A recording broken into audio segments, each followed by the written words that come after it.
Okay, so today I'm going to talk to you guys about the ZHIYUN Crane version 2 gimbal. Excuse the sweat and the sound of the noise of the fan because it's very, very hot in the UK right now. And if I look a little bit dead, I'm suffering a little bit from hay fever now and then, so hopefully I'll make it through this quick little review. So the differences between version 1 and version 2 is version 1 has 3 slots where you put the camera to balance it, and if it's not right on the first one, you got to unscrew it, put it in the second slot, and keep doing that. And it takes a little bit of time, whereas the version 2 has a plate that you can slide back and forth, so it's a bit easier to set up the camera faster doing it that way. And the other differences are the buttons and the toggle switches are slightly different because on version 1 you got them on the side as well as the front, and this one's just on the front. Version 1 is still good, I just prefer version 2 for the easier access to set things up.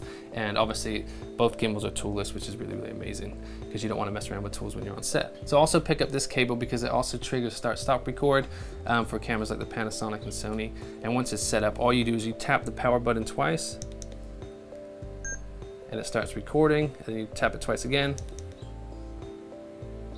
and then it stops recording. So it's a bit easier rather than pushing the camera and then it might get messed up and you got to reset it and things like that. The 3 best things that I love about this gimbal is it's small, light. I love that you can go to inverted mode really, really quick without touching anything. So that's really, really cool. That's what I really, really love about this gimbal for the inverted mode. And another great thing is in mode 2, no other gimbals do this, which is amazing as far as I know anyways. And I love this feature because you get some really cool shots. The only other way to get shots like this is if you had a steady cam and you tilted the sled.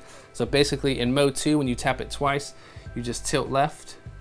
Look at that. You can roll the axis, which is amazing. So basically when you're following someone, you can roll the axis.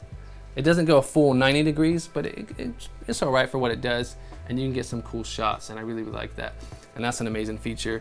And the other feature I like is allowing you to plug in a cable to do the start-stop trigger, which saves hassle of you touching the camera, so you never touch the camera, which is amazing. So yeah, I really, really love those features. Easiest way to set up the start-stop trigger is to plug in the cable first, download the ZHIYUN Assist app, and basically turn the gimbal on. Don't turn the camera on yet. Click on the ZHIYUN Assist app, click connect, and there's our gimbal right there. We click on that one. And then once that's done, you want to go to the stabilizer settings and you want to scroll all the way down to the bottom. And I'm already connected, but you basically click connect on which one you want. So ours is Panasonic. Click away, click save, turn on your camera. And basically now the power button that you turned it on with, all you do is you double tap to start, double tap to stop. So quick double tap,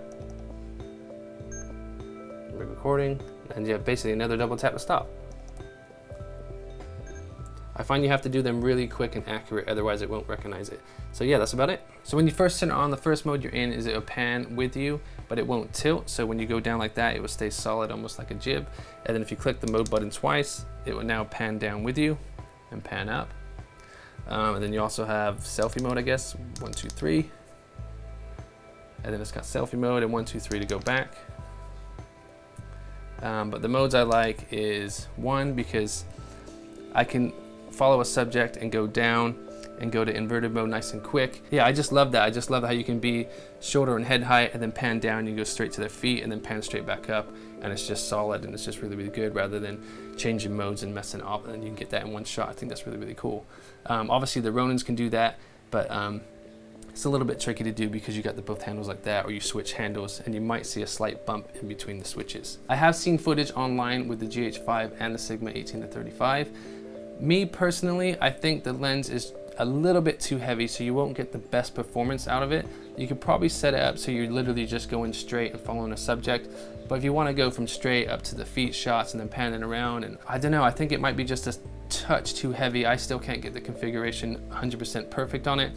I have tried it and it does work, but just not as amazing as using the, obviously this is the pancake lens, so it's going to work well, but it works well with the 12mm and the 42.5. So I'll have to do some more tests with that. And I love that it has 2 different size threads on the bottom to mount it onto tripods. All right, so that's about it for this gimbal. I really, really like it. It's good that it's nice and stylish too. It's nice and small as well. You can throw it in the bag.